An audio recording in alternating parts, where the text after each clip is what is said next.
Share માર્કેટમાં મોટો નફો આપવાની લાલચમાં આવી કરોડોનો ઓનલાઈન છેતરપિંડી કરનાર મોટા સાયબર ગેંગનો સુરત પોલીસે પર્દાફાશ કર્યો છે. ઓપરેશન મ્યુલ હન્ટ હેઠળ સુરત સાયબર ક્રાઇમ પોલીસે બે આરોપીઓની ધરપકડ કરી છે, જેમાં દેશભરમાં ફેલાયેલા કરોડોના સાયબર ફ્રોડ નેટવર્કનો ખુલાસો કર્યો છે. શેર માર્કેટ ઇન્વેસ્ટમેન્ટના નામે વોટ્સએપ ગ્રુપ અને ફેક મોબાઈલ એપ દ્વારા લોકોનો વિશ્વાસ જીતીને આ ઠગાઈ કરવામાં આવતી હતી. ત્યારબાદ તપાસમાં સામે આવ્યું છે કે કમિશન પર ભાડે લીધેલા બેંક એકાઉન્ટ મારફતે રકમની હેરફાર કરવામાં આવતી હતી અને ઓટીપી દ્વારા ખાતામાંથી પૈસા ઉપાડવામાં આવતા હતા. આરોપીઓ પાસે mobile, debit card, sim card, QR code અને રોકડ રકમ સહિતના મુદ્દામાલ જપ્ત કરાયા છે.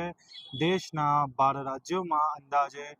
53 કરોડ રૂપિયાની છેતરપિંડી સામે જોડાયેલું આ નેટવર્ક હોવાનું તપાસમાં ખુલ્યું છે અને પોલીસે હવે માસ્ટર માઇન્ડની શોધમાં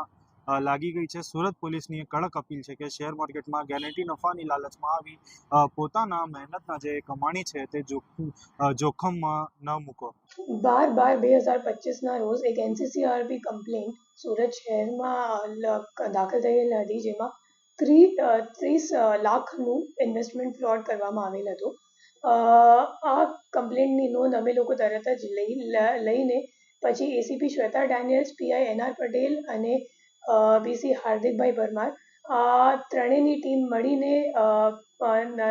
ગણતરીના કલાકોમાં ડિટેક્શન કરી અને 13 તારીખે અમે લોકો ફરિયાદ કરી લીધી અને પછી 14 તારીખ સુધી અમે લોકો આરોપી સુધી પહોંચી ગયા. ટોટલ બે આરોપી છે અને આ જે ગુના છે એમને એમો એવી રીતનું છે કે એ લોકો વોટ્સએપ ઉપર એક ગ્રુપ બનાવીને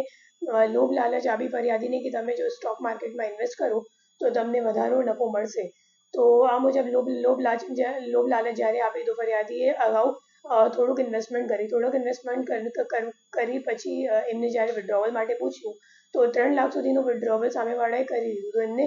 વિશ્વાસ થઈ ગયો કે ખરેખર સાચી હશે અને પછી આગળ એમને ઇન્વેસ્ટમેન્ટ કરવા ના દીધી અને એને વધુ ઇન્વેસ્ટમેન્ટ પણ કરી નાખી અને વિડ્રોવલ નહીં થતી તો એમને ખબર પડી કે મારી સાથે ખરેખર છેતરપિંડી થઈ ચૂકી છે. એમાં જે બે અક્યુઝ અત્યાર સુધી અમે લોકોએ ઝડપી પાડ્યું છે, બંનેનું નામ છે, એકનું નામ હિતેશ છે અને બીજાનું નામ ધાર્મિક છે અને એ બંને કરંટ અકાઉન્ટ, મુખ્ય રીતે એ લોકો કરંટ અકાઉન્ટ ખોલાવે છે અને કરંટ અકાઉન્ટ ખોલાવી એક યશ કરીને માણસ છે મુંબઈનું એમને આપે છે અને આમાં અમે લોકો એમની પાસેથી 11 કરંટ અકાઉન્ટ કુલ મળી આવેલ છે અને 11 કરંટ અકાઉન્ટમાં ટોટલ 53 કમ્પ્લેન્ટ્સ નોંધાયેલ છે અને 57 કમ્પ્લેન્ટ્સ નોંધાયેલ છે અને 53 કરોડનું ટોટલ ફ્રોડ અમાઉન્ટ છે, જેમાં એ 6 કમ્પ્લેન્ટ છે ગુજરાતનું છે અને બીજા અધર રાજ્યનું પણ છે. એમાં મુખ્ય રીતે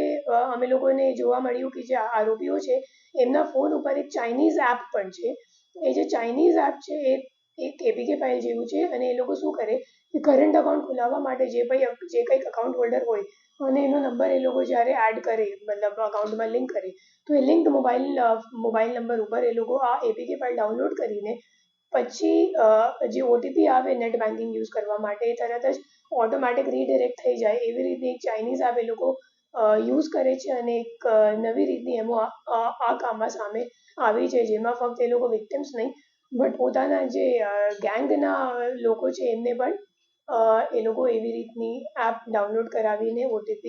મેળવવા માટે યુઝ કરે છે. કામ શું કરે છે આ લોકો? મોટાભાગે આ જ કામ કરે છે, કરંટ અકાઉન્ટ ખોલવાનું કામ અને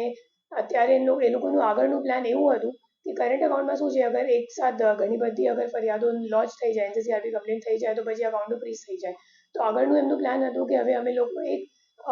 શું કહેવાય ફિઝિકલી એક સાડીનું શોરૂમ અહીંયા સુરતમાં ખોલાવી લઈએ અને પછી બેંકવાળા વિઝિટ કરશે તો મોટી ટ્રાન્ઝેક્શન લિમિટ આપશે કરંટ અકાઉન્ટમાં અને પછી 50 થી 100 કરોડ જેટલી ટ્રાન્ઝેક્શન લિમિટ થઈ જશે તો કદાચ અઠવાડિયા 15 દિવસમાં અગર જો અકાઉન્ટ ફ્રીઝ પણ થઈ જાય તો એમનું મોટું કામ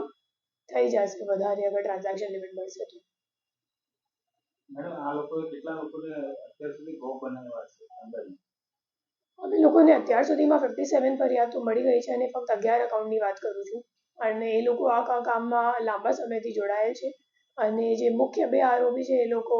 મુંબઈના રહેવાસી છે,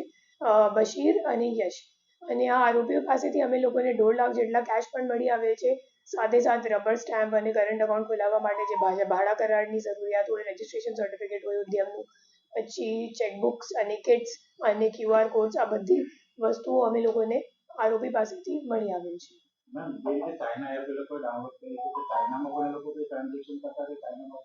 લોકો સાથે સપ્લાય આવે એવું કહી શકાય કેમ કે ખરેખર જે ઇન્વેસ્ટમેન્ટ માટેની જે વોટ્સએપ ગ્રુપ છે તો એમાં ઘણા બધા લોકો જોઈન કરેલા છે. એ એવી વસ્તુ એ સાયબર ક્રાઇમમાં હોય છે કે મોટાભાગે કોલ સેન્ટર જેવું કઈ જગ્યા તો ચાલે છે અને મોટાભાગે ઇન્ડિયાની બહારથી જે ચાઇનીઝ લેંગ્વેજ એ લોકો ચલાવે જ છે અને ઇન્ડિયાના પૈસા પછી USDTમાં કન્વર્ટ કરીને એ લોકો લઈ જાય છે. એ જનરલ એમ છે. બટ અત્યારે આ કેસમાં કેવી રીતે એ લોકો રૂપિયાને